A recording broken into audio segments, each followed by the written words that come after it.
სანამ ირლანდიაში შემოხვიდოდი, შენ გაიარე ძალიან რთული გზა. იყო რთული დღეებიც, იყო შედარებით მარტივიც, მაგრამ საერთო ჯამში დიდი გამოცდილება იყო რა.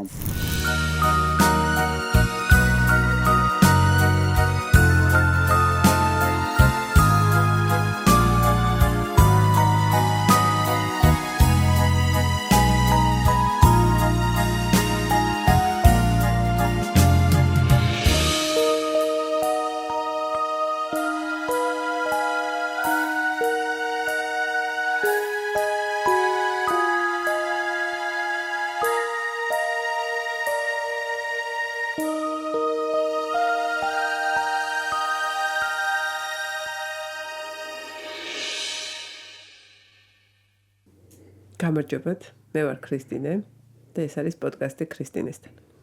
დღევანდელი ეპიზოდის სტუმარია ადამიანი, რომლის გზაც ემიგრაციამ სრულიად შეცვალა და ესე ვთქვათ, მან შეიძინა ახალი პროფესია.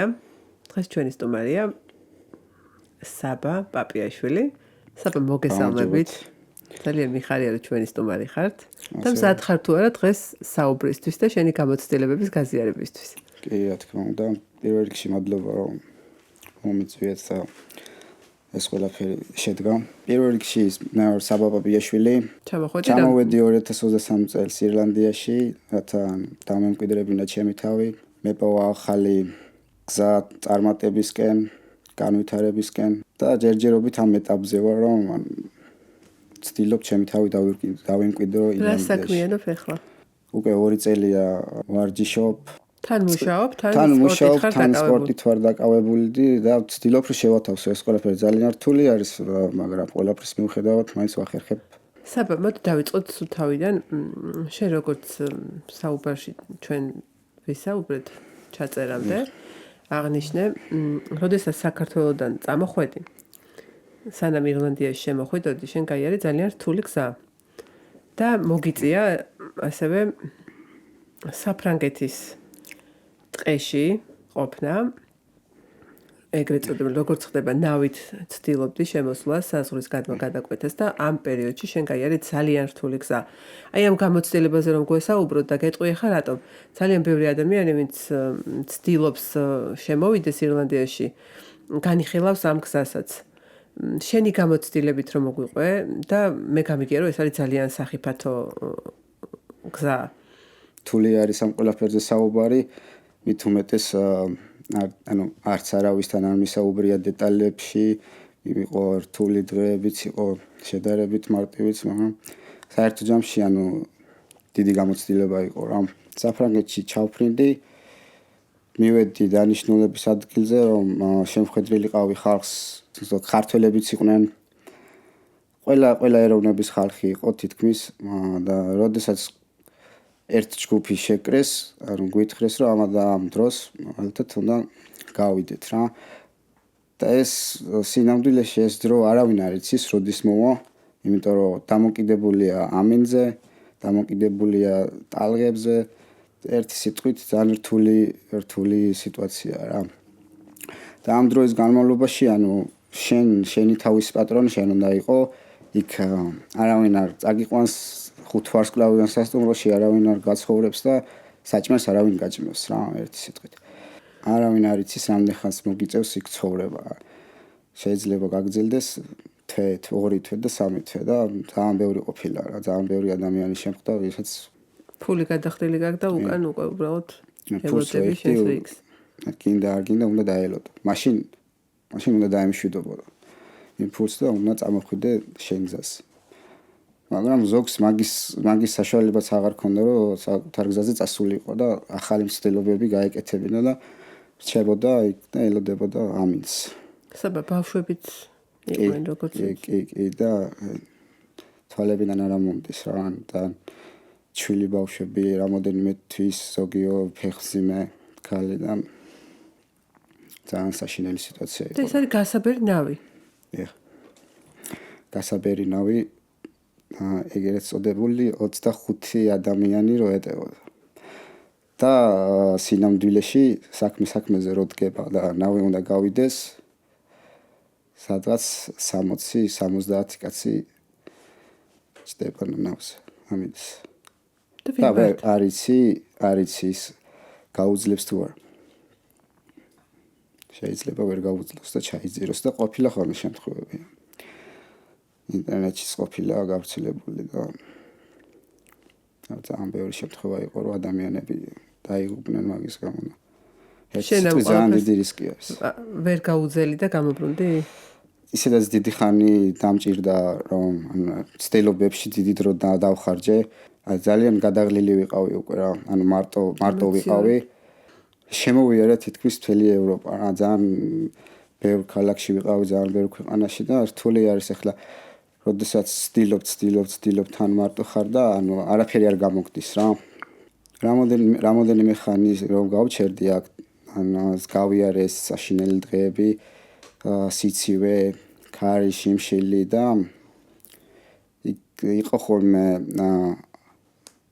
რაღაც შემთხვევები რომ ანუ ჩხუბიც მომხდარა რა იმიტომ რომ სხვადასხვა ეროვნების ხალხთან რო გიწევს კომუნიკაცია ანუ რაღაც უთანხმოებები ყოველთვის არის ან ვერ მიგაქვს შენი სათქმელი იმ ადამიანამდე სწორად რა და ხდება ხოლმე რაღაც სიტუაცია ზოგჯერ საჭმლის გამოც მომხდარა ჩხუბი და კამათი და რაღაც ცუდი ამბები ის გამო რომ თავის საფრთხეში არ ჩაგვეგდო მოგვიწია და დაგვეტოვებინა ეს ადგილი და ცალკე სხვა გადავსულიყავით რა და თუმცა შენ ნავით საბოლოო ჯამში არ შემოსულ ხარ არა ნავით არ შემოვედი იყო დანიშნეს დღე რომ თქვეს რომ მაგალითად უნდა წავიდეთ ხვალ ამ და ამ საათზე ჩვენ დავიძარით დანიშნულების ადგილისკენ დაახლოებით 15 კილომეტრი ფეხით ვიარეთ ძალიან სულ ადგილებში ზოგან ჭაობი იყო ზოგან ეკლიანი ბალახები რაღაც საშინელი ადგილები გავიარეთ ერთი სიტყვით რა 15 კილომეტრი ვირბინეთ ვიარეთ და იქ როგორ არის ანუ დრონებით ამოწმებენ ყველაფერს რა და დრონები დაგტრიალებდნენ თავზე ერთი სიტყვით და ამ დრონებსაც ცალკე უნდა დაემალო რა ძალიან ექსტრემალური სიტუაცია იყო საერთო ჯამში ერთნავს ველოდებოდით ამდენი ადამიანი და არავინ არ იცოდა იქ რა მოხდებოდა რა სადღაც ძველ მიტოვებული შენობაში ბავშვები ფეხმძიმე ქალბატონები და ძალიან ბევრი ხალხი იყო რა და ელოდებოდა ერთ ნავს რომ გასულიყო და ამ ხამის შემდეგ როდესაც ვერ გავიდა ნავი ჩვენ გვითხრეს რომ ნავი ჩაიძირაო და ანუ ვეღარ მოხდება გასვლა და მოგვიწია უკან დაბრუნება ეს 15 კილომეტრი უკან ვიარეთ და ამ ყველაფრის მერე და ეს რო გავიარე და ნახე ეს ყველაფერი უბრალოდ ან თქვი რომ ან საქართველოში უნდა დავბრუნდე ან ერთხელ კიდევ უნდა ვსადო რომ მოხდე ირლანდიაში და ამ ერთი მცდელობის მერე გამემართლა და შემოხვედი რა სელოდებოდი და რა დაგხვდა ირლანდიაში რა მოლოდინი ქონდა და რა დაგხვდა რეალობა მას მოლოდინით არ ველოდებოდი რომ ან ხალეჩას გამიფენდნენ ან ფულებს ხეზე დავკრიფავდი ან რაღაც რა უბრალოდ მინდოდა ჩემი თავი სხვა სიტუაციაში მენახა სხვა გარემოში და როდესაც სიტუაციაში ვცხოვრობდი არაფერს ვაკეთებდი იმიტომ რომ მუშაობა არ შემეძლო იმიტომ რომ 6 თვის განმავლობაში არ გაძლევდნენ სამუშაო უფლებას და შესაბამისად სამუშაო უფლება თუ არა გაქვს ვერ მუშაობს რა და ძნელია რომ იპოვო რა ნორმალური და ლეგალური სამსახური ის თავისუფალი დრო რაც შენ მქონდა საერთო საცხოვრებელში არჩევანი მოკლედ ესეთი იყო ან ხამის ცხოვრებას გაყვებოდი ბარები კლუბები და ასე შემდეგ ან უბრალოდ ჯანსაღი ცხოვრების წესით დაკავდებოდი და აირჩიე ჯანსაღი ცხოვრების წესი ზუსტად მაგ სიტუაციაში ვიყავი რომ ან იქით უნდა დავსულიყავი ან აქეთ და დილაობით ადრე ვდგებოდი რაღაც დისციპლინა შევადგინე დილაობით ვდგებოდი, ვარჯიშობდი, ვარჯიშის მერე, ანუ ინგლისური კლასი იყო, ინგლისურ კლასს ვესწრებოდი თან და თან რაღაც აქტივობები იყო, მოვიძიე ინფორმაცია დარბაზის შესახებ რა. პირველად მივედი თვითონ საერთო საცხოვრებლის გვერდზე იყო რაღაც სპორტ დარბაზი, ერთი სიტყვით, ანუ რამე სპორტის განხრას არ ასწავლეთ, უბრალოდ ჯიმი იყო რა, ფიტნესი როგორც ეძახიან და იქ მივედი და იქ დავიწყე ვარჯიში და თავი კარგად ვიგრძენი. ბოქსის მწვრთნელი იყო რა დარბაზში და ასწავლიდა რაღაც საფეხურებს დამწყებებისთვის რა და კლასებს ატარებდა უბრალოდ. რაღაც ელემენტარულ, რაღაც პროფესიონალურ დონეზე არ იყო იქ არაფერი. და ამ ყველაფრიდან შემდეგ მომივიდა თავში იდეა, რომ სპორტს უნდა გავყოლოდი. ძალიან უფრო ადრე მინდოდა, რომ დარბაზში, პროფესიონალურ დარბაზში მომხდარიყავი და მე ვარჯიშობ პროფესიონალურ დონეზე, მაგრამ ვერ ვახერხებდი ტრანსპორტის გამო. სამსახური არ იყო და მანქანაც როცა არ აყავს ირლანდიაში ძალიან რთული არის რომ ერთი ადგილიდან მეორე ადგილზე მოხვდე, იმიტომ რომ ტრანსპორტის მხრივ ძალიან ცუდი სიტუაცია რა, ვერ ახერხებ. City West-დან ძალიან რთულია City West-დან. და ცოტა რამოდენიმე ხანი მომიწია იმ დარბაზში ვარჯიში და როდესაც უკვე მუშაობა დავიწყე, მანქანა შევიძინე მანქანის შეძინისთანავე მეორე თუ მესამე დღეს მახსოვს ჩაბეჭდილი მქონდა რომ მანქანას როდესაც შევიძენ დარბაზში უნდა მივიდე და ასეც მოვიქეცი მივედი არ ვიცი თუ იცით მაგრამ კონორის დარბაზს ეძახიან ირლანდიაში ერთ-ერთი ყველაზე საუკეთესო და ცნობილი დარბაზი არის და საუკეთესო მწვრთნელები არიან მან თუ იცით ჯონ კავანა კონორის მთავარი მწვრთნელი. და უკვე დაიწყე პროფესიონალური ესეთი მზადება. რთული იყო ის გზა პირველი შეჯიბრებისთვის მზადებამდე? დამწყებიდან? და როდის მოვიდა შემოთავაზება? შემოთავაზება აქ როგორ გითხრათ, აქ ეგრეა. როგორ ხდება ზოგადად? ის ეგრე არ ხდება, არავინ არ მოვა და არავინ არ შემოგთავაზებს. შენ თვითონ უნდა მოინდომო, შენ თვითონ უნდა არის პლატფორმა, სადაც შეგიძლია ნახო ივენთი და დარეგისტრირდე და ამ ყველაფერში ფულს იხდი. მონაწილეობისთვის. მონაწილეობა რომ მიიღო და ვიღაცასთან ბრძოლა რომ გამართო, ფულს იხდი. და ეგ ერთი მინუსი აქვს ამ ყველაფერს რომ ანუ ძალიან ბევრ და დიდ ხარჯებთან არის დაკავშირებული ეს ყველაფერი რა. პირველი წარმატება როდის მოვიდა? პირველი წარმატება მოვიდა MMA-ში არისო, ეს იყო ჭიდაობის ერთ-ერთი სახეობა არის ჯიუ-ჯიტსუ და ვარჯიშის დაწყებიდან, როდესაც უკვე ჩემ თავს შევატყვე რომ მზად ვიყავი რომ გავსულიყავი და ვინმეს თან წინააღმდეგობა გამეწია, დავრეგისტრირდი ერთ-ერთი ირლანდიული შეჯიბრი არის და როდესაც დავრეგისტრირდი და გავედი პირველი მატჩი მოვიპოვე ოქრო. არ მომწია რამოდენიმე შეხვედრა და რამოდენიმე შეხვედრის შემდეგ როდესაც სულ დავამარცხე დავასაბმიშენე უკვე ოქრო მქონდა და ანუ ვერ ვანალიზებდი რა ანუ უკვე მზად ვიყავი რა ამ ყველაფრისთვის შენი შრომა შედეგი მე ეს ოქრო რო ავიღე და ეს ჩემი შრომა რო დამიფასდა უკვე მივხვდი რომ ან სწორ ადგილზე ვარ რა და სწორ გზას ვადგავარ და ეს ყველაფერი არის ჩემთვის და ამ ყველაფრის მერე გადავწყვიტე უკვე სერიოზულად იმდგომოდი ვარჯიშს და შემდეგ უკვე დავიწყე MMA-ში ვარჯიშიც და აქამდე მოვედი ამ დისციპლინით ამ ყველაფერს. სპორტმა რა გასწავლა ზოგადად? სპორტმა მასწავლა დისციპლინა და მაპოვნა საკუთარი თავი. მადლობელი ვარ. შენ პირველი მოგება თქვი გაიხსენე ახლა. აი პირველი მარცხი როცა იყო შენ ცხოვრებაში, რაღაცა ტემპი დააგდე თუ არა და ქონდა თუ არა იმედგაცრუების მომენტი? არა, იმედგაცრუების მომენტი არის კი, მაგრამ ტემპი არ დამიგდია, პირიქით მოუმატე და პირიქით мотивация. დანებების მომენტი ამ შემთხვევაში არ არის.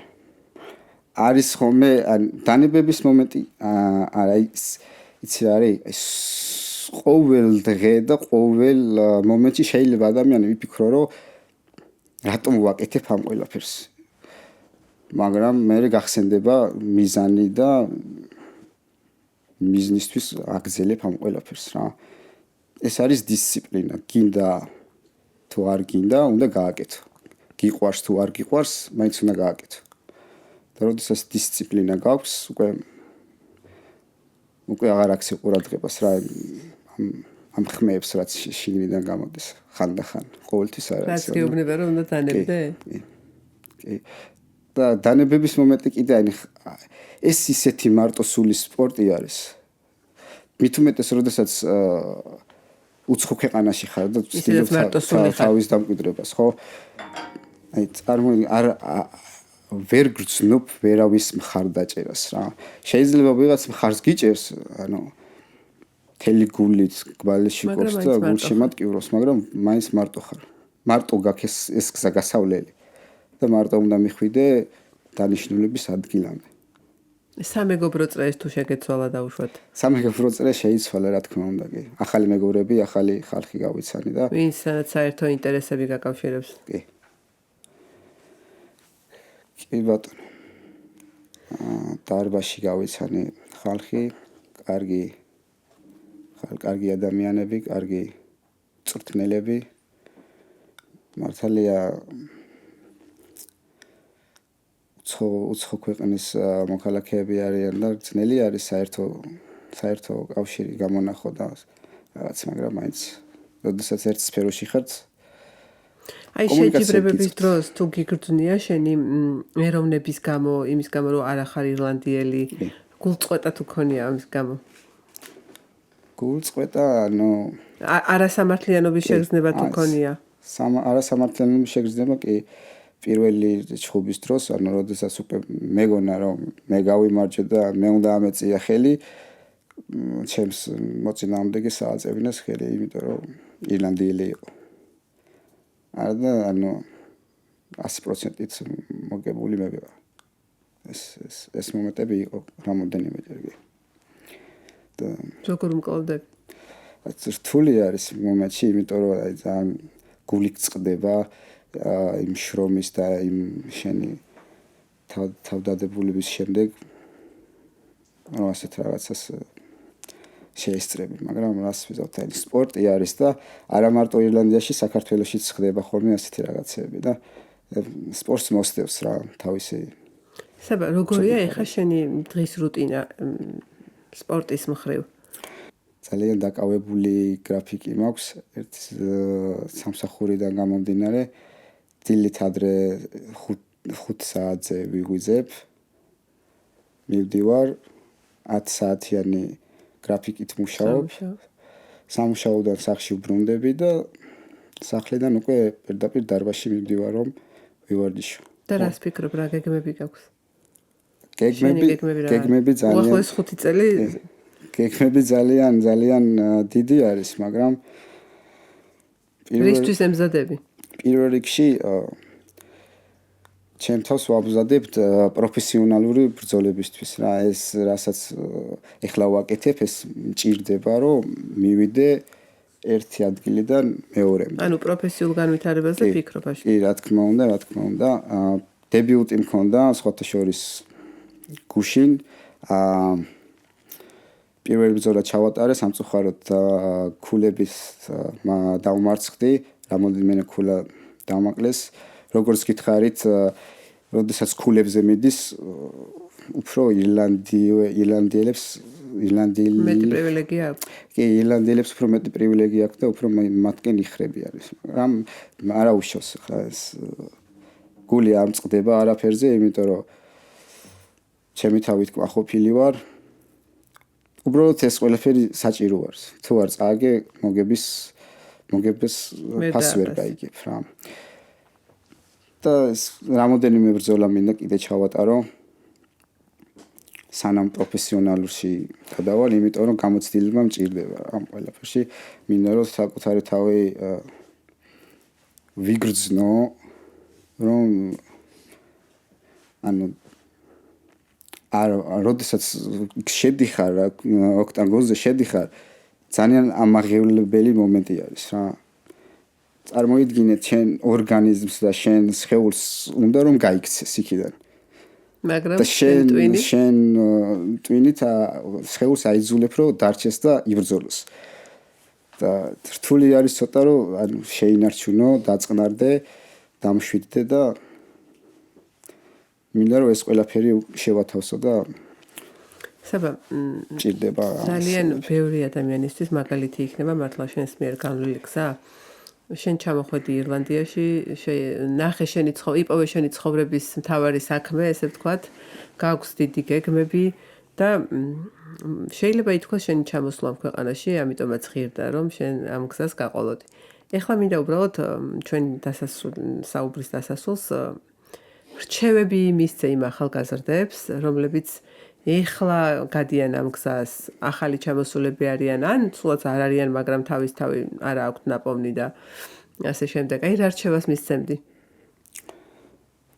რჩევას მისცემდი იმას, რომ თუ რაიმე გულში აქვს, რამე მიზანი აქვს, არ დანებდეს, იმის მიუხედავად, რომ თავს მარტო გრძნობს, უბრალოდ გააგრძელოს შრომა თავისი მიზნისთვის. ყველაფრის და მიუხედავად. არ აქვს მნიშვნელობა, ცუდი დღე ექნება, ხარდაჭერა არ ექნება, თუ უბრალოდ გააგრძელოს რა. წარმატებას ყოველთვის ბევრი შრომა სჭირდება და წარმატებას დრო სჭირდება. ამიტომ ყველაფრის და ცუდი დღეების და ცუდი მომენტების მიუხედავად უბრალოდ გააგრძელოს ბიზნესთვის ბრძოლა აუცილებლად. საბა ძალიან დიდი მადლობა დღევანდელი სტუმრობისთვის. მართლა ჩემთვის ბევრის მომცემია შენი საუბარი და დარწმუნებული ვარ ბევრი ადამიანისთვის ძალიან სამაგალითო იქნები და ძალიან გამიხარდება შემდეგში შენი წარმატებების გაგება, გაზიარება და გისურვებ ძალიან ბევრ წარმატებას შენს პროფესიულ საქმიანობაში და შენს კარიერაში. ძალიან დიდი მადლობა. მადლობა დღევანდელი დღისთვის და თქვენს წარმატებას გისურვებთ თქვენს საქმიანობაში. ძალიან დიდი მადლობა ასევე ჩვენს მაყურებლებს, რომ გვიყურეთ. და თუ მოგეწონათ ჩვენი ეპიზოდი, ძალიან გთხოვთ დააგვაფოლოვოთ და გამოგვიწეროთ Instagram-ზე, TikTok-ზე, Facebook-ზე და რაც თავარია YouTube-ზე. შემდეგ ეპიზოდამდე.